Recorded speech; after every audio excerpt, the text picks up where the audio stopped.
Welcome to BRK news. So bird flu అనేది వేగంగా విస్తరిస్తూ ఉంది. ఆంధ్రాలో ఎక్కువగా కోళ్లు చనిపోతూ ఉన్నాయి. ఇక తెలంగాణకి అక్కడ నుంచి ఇంపోర్ట్ చేసుకోవట్లేదు. సో అన్ని దారులు మూసేశారని చెప్తున్నారు. అసలు చికెనే తినొద్దు, బర్డ్ ఫ్లూ వస్తుంది, ఎగ్ని అసలు ముట్టుకోకూడదని చెప్తున్న నేపథ్యంలో అసలు దీని గురించిన పూర్తి సమాచారం ఏంటి, వివరాలు తెలుసుకుందాం. ఈరోజు మనతో పాటు ఉన్నారు veterinary and animal husbandry department additional director doctor CH Malleswari గారు. మ్యామ్ నమస్తే అండి. మ్యామ్, చికెన్ ప్రియులు చాలామంది ఉన్నారు. అసలు బర్డ్ ఫ్లూ వచ్చింది, తినకూడదు, ఆంధ్రాలో ఎక్కువగా కోళ్ళు చనిపోతూ ఉన్నాయి అని చెప్తున్నారు. అక్కడ నుంచి ఇక్కడికి తెలంగాణలోకి అన్ని దారులు బంద్ చేశారని కూడా చెప్తూ ఉన్నారు. ఏంటి మ్యామ్ పూర్తి ఇన్ఫర్మేషన్ దీని గురించి? కొంతకాలంగా మహారాష్ట్రలో, రాజస్థాన్లో, ఛత్తీస్గఢ్, రీసెంట్గా ఆంధ్రాలో మరి బర్డ్ ఫ్లూ అనేది చాలా విస్తృతంగా మనం వింటున్నాము. అవును. ఏంటంటే ఈ బర్డ్ ఫ్లూ ముఖ్యంగా ఈ డిసెంబరు, ఈ జనవరి మాసాల్లో మరి టెంపరేచరు కోల్డ్ నుంచి సమ్మర్కి మారుతుంది. అట్లాగే ఈ సీజన్లోనే not only avian influenza bird flu కాకుండా కోళ్లలో కొక్కెర తెగులు అనే వ్యాధి కూడా రావటం జరుగుతుంది. ఈ కొక్కెర వ్యాధి తెగులు plus it related to that avian influenza there equal ఒకే సిమ్టమ్స్ చూపించడం జరుగుతుంది. ఓకే. సో ఈ జిల్లాల్లో వచ్చినాక, ఈ రాష్ట్రాల్లో వచ్చిన తర్వాత మన తెలంగాణ ప్రజల్లో కూడా భయాందోళన పట్టుకుంది. దాన్ని బట్టి ఖమ్మంలో రీసెంట్గా పెనుబల్లో ఈ డిసీజ్ వల్ల కొన్ని కోళ్ళు చనిపోతున్నాయని మా దృష్టికి తీసుకొచ్చారు. కాబట్టి వెంటనే మాకు వెటనరీ బయాలజికల్ రీసెర్చ్ ఇన్స్టిట్యూట్ అంటే అది డయాగ్నోస్టిక్ ల్యాబొరేటరీ, సో వాళ్ళని ఒక టీమ్గా ఫామ్ చేసి మేము ఇమీడియట్గా ఆ ప్రాంతానికి పంపించడం జరిగింది. వాళ్ళు అక్కడ చూసి బర్డ్స్ నుంచి ఆ నమూనాలను అంటే నేసల్ డిశ్చార్జెస్ అవి కలెక్ట్ చేసి మరి తీసుకొని రావటం జరిగింది. వచ్చినప్పుడు ఆ టెస్ట్ చేసినప్పుడు అంటే ఈ బర్డ్ ఫ్లూలో మనం ఏంటంటే బర్డ్ని ఓపెన్ చేయకూడదు. అది మనం ఏంటి ఆ బర్డ్ ఫ్లూ ఉంది అని తెలిస్తే ఇమీడియట్గా Bhopal high security animal disease diagnostic laboratory అని చెప్పి నేషనల్ నిషాద్ అని ఉంది, ఆ భోపాల్కి పంపించాలి. సో మేము ముందుగా బర్డ్ ఓపెన్ చేయకుండా ఆ నేసల్ డిశ్చార్జ్ కలెక్ట్ చేసాం. చూస్తే కుక్కెర వ్యాధి అంటారు, అదే రానికట్ డిసీజ్. సో అదిగా ఆ డిసీజ్గా తేలింది. సో మేమందరం ఇమీడియట్గా గవర్నమెంట్ ఆఫ్ ఇండియా వారు ఈ రాష్ట్రాల్లో ఉంది కాబట్టి మీరు కూడా ఇది high security highly pathogenic avian influenza ఉంది కాబట్టి మీరు బయోసెక్యూరిటీ మెజర్స్ ఫాలో అవ్వండి అని ప్రతి స్టేట్కి పంపించడం జరిగింది. దాన్ని బేస్ చేసుకొని మా స్పెషల్ సిఎస్ గారు, డైరెక్టర్ గారు ఒక మీటింగ్ పెట్టి దాంట్లో ఆల్ కలెక్టర్స్కి ఇన్ఫార్మ్ చేయటమైంది, అన్ని జిల్లాలకి కలెక్టర్స్కి తెలియజేయటమైంది. ఏంటంటే మీరు ఫార్మర్స్కి అవేర్నెస్ ప్రోగ్రామ్స్ పెట్టండి, అందరి ఫార్మర్స్కి అసలు what is bird flu, how to control and taking of how to measures అని చెప్పడం పంపించారన్నమాట ఆ లెటర్ని చూసి అందరూ వాళ్ళు తెలుగులో ట్రాన్స్లేట్ చేసుకొని ఇక తెలంగాణ ప్రభుత్వం చికెన్ తినొద్దు అన్నారని చెప్పడం జరిగింది. కాబట్టి మేము ఈ దృష్ట్యా అందరికీ stake holders, poultry farmers, poultry federations వీళ్ళందరూ కూడా ఒక అవేర్నెస్ ప్రోగ్రామ్ పెట్టి మీరు బర్డ్స్ సప్లై చేస్తున్నారు కాబట్టి ఆ బర్డ్స్ సప్లై చేసిన ప్లేసుల్లో ఎలా ఉంది, కంట్రోల్ మెజర్స్ ఉన్నాయా లేదా, బయోసెక్యూరిటీ స్ట్రిక్ట్గా ఫాలో అవుతున్నారా లేదా అని కూడా అందరికీ తెలియజేయటమైంది. దాన్ని బేస్ చేసుకొని అదే కాకుండా మాకు adjacent to the state Maharashtra దగ్గరలో ఉన్న నిజామాబాద్లో కూడా కొన్ని బర్డ్స్ చనిపోవటం జరిగింది. అక్కడ కూడా వెళ్ళి శాంపుల్స్ తెస్తే సేమ్ అట్లానే బ్రాయిలర్స్లో చనిపోయినట్టుగా చూస్తాం. ఆ బ్రాయిలర్స్ లేయర్స్ అని ఉంటాయి. ఈ బ్రాయిలర్స్ అంటే చిన్న బర్డ్స్, ఒక 19 to 20 డేస్. సో వాటిల్లో రావటం జరిగింది. సో మేము వాటిన మా గవర్నమెంట్, తెలంగాణ గవర్నమెంట్, మా అధికారులు, మా హయ్యర్ అప్స్ ఏం చేశారంటే అందరికీ కూడా డివిజనల్ యానిమల్ హస్బెండరీ ఆఫీసర్స్ అందరికీ ఇన్స్ట్రక్షన్స్ ఇచ్చి మీరు చెక్ పోస్టులు ఉన్నాయి, ఆల్రెడీ మాకు చెక్ పోస్టులు పెట్టి ఉంచారు ప్రీవియస్గా 24 చెక్ పోస్టులు ఉన్నాయి అన్ని జిల్లాలకి. సో చెక్ పోస్ట్లో రిస్ట్రిక్షన్ ఆఫ్ ది మూవ్మెంట్ అంటే వేరే రాష్ట్రం నుంచి బర్డ్స్ ఇక్కడికి రాకుండా మన రాష్ట్రం నుంచి కూడా ఏమన్నా చనిపోయి ఉంటే వాటిని బయటకు పంపకుండా, ఎందుకంటే మన రాష్ట్రం నుంచి బయటకు పంపిస్తే ఇన్ కేసు కొంచెం చనిపోయే ముందు ఉన్న బర్డ్స్ ఎక్కడ సేల్ చేసేస్తారేమో, దాంట్లో ఇన్ఫెక్షన్ అని చెప్పి ఎక్కడికక్కడ కల్ చేయమని చెప్పామన్నమాట. సో ఈ స్ట్రిక్ట్గా ఈ బయోసెక్యూరిటీ మెజర్స్ పాటించడం వల్ల ఈ Nalgonda adjacent to the Andhra, అవును. అక్కడి నుంచి ఖమ్మం నుంచి కూడా ఈ బర్డ్స్ని అంతా కంట్రోల్ చేయటం అయింది. కోళ్ళు, కోడిగుడ్లు, అలాగే కోళ్ళకు వేసే దానాలు కూడా మేము మన స్టేట్లోకి రానికుండా కంట్రోల్ చేసాం. ఈ బర్డ్ ఫ్లూ అనేది సీజన్కి వస్తూనే ఉంటుంది, అంటే ఒకప్పుడు ఒక సీజన్లో వచ్చింది మళ్ళీ ఈ సీజన్లో వస్తుంది.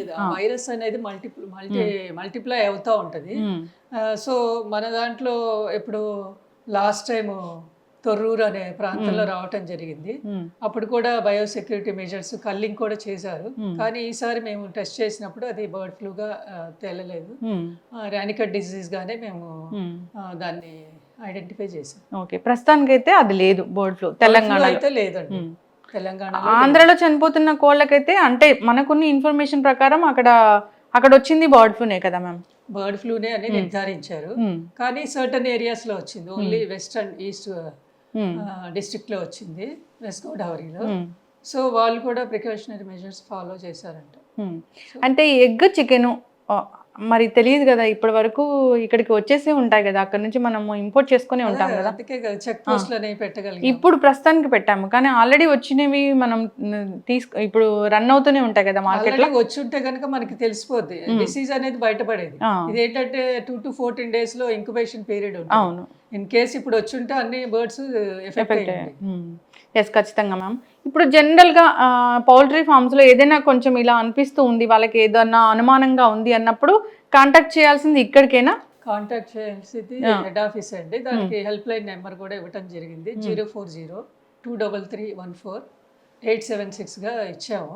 సో 2-3 ఫార్మర్స్ కూడా చేశారు, ఎట్లా ప్రికాషనరీ మెజర్స్ తీసుకోవాలి, ఏంటి ఎట్లా ఫాలో అవ్వాలని దానికి ప్రకారం వివరించాము. వాళ్ళకు కూడా చెప్పాం, ఇఫ్ ఎనీ అన్యూజువల్ కేసెస్ మనకి మామూలుగా జనరల్ గా కాకుండా చనిపోయి డల్ గా ఉన్న వాటిని కూడా మీరు పంపిస్తే మేము నమూనాలను పరీక్షిస్తామని కూడా చెప్పడం జరిగింది. అయితే భయపడుతూ ఉన్న నేపథ్యంలో అసలు బర్డ్ ఫ్లూ లక్షణాలు అంటే బర్డ్ కి ఏదైనా వచ్చినప్పుడు కొంచెం అది అనీజీగా ఉన్నప్పుడు ఏమైనా కనిపిస్తుందా మ్యామ్ మనకి? అంటే అది కళ్ళ నిండి నీళ్లు గారుతూ ఉంటుంది, నేసల్ సెక్రిషన్స్ ఉంటాయి, అలాగే డయేరియా ఉంటుంది. ఆ ఫెదర్స్ అన్ని ఏంటంటే ఒక చింపిరిగా అయిపోవటం జరుగుతుంది. అట్లాగే అన్ని కోళ్ళన్నీ ఒక మూలకు వచ్చి ముడుచుకుపోతాయి అన్నమాట. ఎగ్స్ ప్రొడక్షన్ కూడా తగ్గిపోతూ ఉంటుంది. ఆ వ్యాటిల్స్ ఉంటాయి కదా, ఆ వ్యాటిల్స్ అవన్నీ బ్లూగా మారటం జరుగుతుంది. పరిశుభ్రత కూడా జనరల్ గానే అక్కడ హైజీన్ కూడా పాటించాల్సిందే పౌల్ట్రీస్ అన్నప్పుడు. పాటించాలండి. అక్కడ వర్కర్స్ ఎక్కువగా ఎఫెక్ట్ అయ్యే అవకాశం ఉంటుంది ఇన్ కేసు ఫామ్ లో బర్డ్ ఫ్లూ ఉంటే. కాబట్టి వాళ్ళందరూ ఏంటంటే ఎప్పటికప్పుడు ఫ్రెష్ గా స్నానం చేయటం, చేసి రావటం ఫామ్ లోకి, ఆ డ్రెస్సులు మార్చుకోవటం, ఆ దాణా పెట్టేటప్పుడు ఆ దాణాని ఉంటాయి యుటెన్సిల్స్ అన్ని క్లీన్ చేసి, ఆ వాటర్ సప్లై చేసేవన్నీ క్లీన్ చేసి పెట్టుకోవాలి, శానిటైజ్ చేయాలి. వాళ్ళ హ్యాండ్స్ కూడా ఎప్పటికప్పుడు క్లీన్ చేసుకోవాలి. సో ఆ దాణాన్ని వేసేటప్పుడు, ఆ ఎగ్స్ కలెక్ట్ చేసేటప్పుడు కూడా జాగ్రత్తలు పాటించాలి. డిపార్ట్మెంట్ నుంచి మానిటరింగ్ ఉంటుందా మ్యామ్? వాళ్ళు ఎలా ఉంటున్నారు, ఏంటి, అసలు కోళ్ళని ఎలా పెంచుతున్నారు అనేది మానిటరింగ్ ఉంటుందా జనరల్ గానే? ఉంటుంది మేడం. అందరూ డాక్టర్స్ అందరూ వాళ్ళకి ఒక టాస్క్ కూడా ఇచ్చాము, ఎవ్రీడే ఫార్మ్స్ విజిట్ చేయాలి. మీరు ఎనీ అన్యూజువల్ డెత్స్ ఉంటే ఈవినింగ్ 3 కల్లా మాకు రిపోర్ట్ వస్తుంది. సో వాళ్ళందరూ విజిట్ చేస్తున్నారు. కాబట్టి ఒక ఫామ్ని విజిట్ చేసి వెంటనే ఇంకో ఫామ్కి వెళ్ళకుండా వాళ్ళు శానిటరీ మెజర్స్ శానిటైజేషన్ చేసుకొని ఇంకో ఫామ్లోకి వెళ్ళమని కూడా ఇన్స్ట్రక్షన్స్ ఇవ్వడం జరిగింది. అయితే మ్యామ్, పౌల్ట్రీ అనేది మన దగ్గర చాలా పెద్దది, చాలా మంది దాని మీద ఆధారపడి బ్రతుకుతూ ఉంటారు. ఒకవేళ ఇలాంటి డెత్సే చాలా జరిగితే వాళ్ళకి నష్టపరిహారం అనేది గవర్నమెంట్ నుంచి ఉంటుందా? మహారాష్ట్రలో అయితే నష్టపరిహారం ఇచ్చారనే వార్త మనం విన్నాము. ఎవరైతే వాటిని రేర్ చేస్తున్నారు, పెంచుతున్నారు, వాళ్ళు ఆల్రెడీ వాళ్ళకి how to take the precautions అనేది వాళ్ళకి తెలుసు కాబట్టి వాళ్ళు రాకుండా ముందు జాగ్రత్త తీసుకుంటున్నారు. తీసుకున్న తర్వాత ఇన్ కేస్ చనిపోతున్నాయి అంటే వాళ్ళ హౌ టు కల్ అనేది కూడా వాళ్ళు తెలుసుకున్నారు. అంటే ఆల్రెడీ ప్రీవియస్ గా అందరికి ఎడ్యుకేట్ చేసాం, ఫార్మర్స్ అవేర్నెస్ క్యాంప్స్ పెట్టి. కాబట్టి అందరికి ఈ విషయం తెలుసు కాబట్టి వాళ్ళకి ఫామ్ లోనే వాళ్ళు కల్ చేసేసుకుంటున్నారు. సో మాకైమీ వెళ్ళి ఒకటిన టీమ్ అంతా వెళ్ళిపోయి చెయ్యాలంటే ఆల్రెడీ దాంట్లో ఆ ఫామ్ లో బర్డ్స్ ఉండగలిగి ఉండాలి. అవును. అయితే వీటిని పూర్తిగా కాల్ చేస్తేనే ఆ వైరస్ అనేది చనిపోతుందా మ్యామ్? సో మన ప్రోటోకాల్ ప్రకారం అయితే అలాగే పూర్తిగా కాల్చాలి, పూడ్చొచ్చు. దాంట్లో లైమ్ సున్నం అనేది వేసేసి పూడ్చిపెట్టేయచ్చు. ఇప్పుడు అందరూ భయపడుతున్న నేపథ్యంలో తెలంగాణ ప్రజలకి ఏం చెప్తారు మ్యామ్ చికెన్ గురించి? మరి ఇండియన్ కండిషన్స్ లో మనం అందరం చికెన్ అంటే ఎంతో ఇష్టపడతాము. చికెన్ ప్రియులు ఎంతోమంది ఉన్నారు. మరి డైలీ కూడా ఒక ప్రోటీన్ డైట్ అవును. డైలీ ఇస్తే ఎంతో పిల్లలు బాగా ఎదుగుతారని, పెద్దవాళ్ళకి ప్రోటీన్ డైట్ ఉండాలని చెప్పి ఇప్పుడు అన్నీ చెప్తున్నారు కదా. దాని ప్రకారము చికెన్ తింటే ఏమాత్రము మన ఈ ఏవియన్ ఇన్ఫ్లుయెంజా, బర్డ్ ఫ్లూ అనేది రాదు. కాబట్టి నిరభ్యంతరంగా తినొచ్చు. మరి తగిన తగిన జాగ్రత్తలు తీసుకుంటూ, అంటే దాన్ని శుభ్రంగా కడిగి దాన్ని 70 డిగ్రీ సెంటిగ్రేడ్ దగ్గర కుక్ చేసి 30 మినిట్స్ వరకు తింటే ఎవరికి ఏ హాని జరగదు. నిరభ్యంతరంగా తినొచ్చండి. కోడిగుడ్లు కూడా తినొచ్చు, పిల్లలకి ఇవ్వచ్చు. బర్డ్స్ చికెన్ షాప్కి వచ్చేటప్పుడు అది హెల్దీగా ఉన్న వాటిని తీసుకొస్తున్నారు అనేది మీ డిపార్ట్మెంట్ నుంచి మానిటరింగ్ ఉంటుందా? ముందే అక్కడ ఒక చెక్ పోస్ట్ దగ్గరే మా వాళ్ళు ఓకే ప్రీవియస్, అంటే ఈ బర్డ్ ఫ్లూ అనే కాదు, చెక్ పోస్ట్ దగ్గరే వాళ్ళు ఎవరైతే సప్లై చేస్తున్నారో ముందే వాటిని వెరిఫై చేసి లైవ్ బర్డ్స్, హెల్దీ బర్డ్స్నే పంపించడం జరుగుతుంది. చాలా బయట వింటూ ఉన్నాము, చాలా కథనాలు ఉన్నాయి మ్యామ్. సో కుళ్ళిపోయిన చికెన్ ఇలాంటివన్నీ అధికారులు పట్టుకుంటూ ఉన్నారు. ఇప్పుడు అందరి ఆరోగ్యం మనకి కావాల్సిందే. సో ఇలాంటివి అవాయిడ్ చేయాలని కోరుకున్నాం. మీరు మానిటరింగ్ చేస్తూ ఉంటారు కాబట్టి చికెన్ అనేది హెల్దీగానే ఉంటుంది. సో వండుకునే పద్ధతి చెప్పిన విధంగా ఆ విధంగా కుక్ చేసి తీసుకుంటే మంచిది. చక్కటి ఇన్ఫర్మేషన్ మ్యామ్, ధన్యవాదాలు.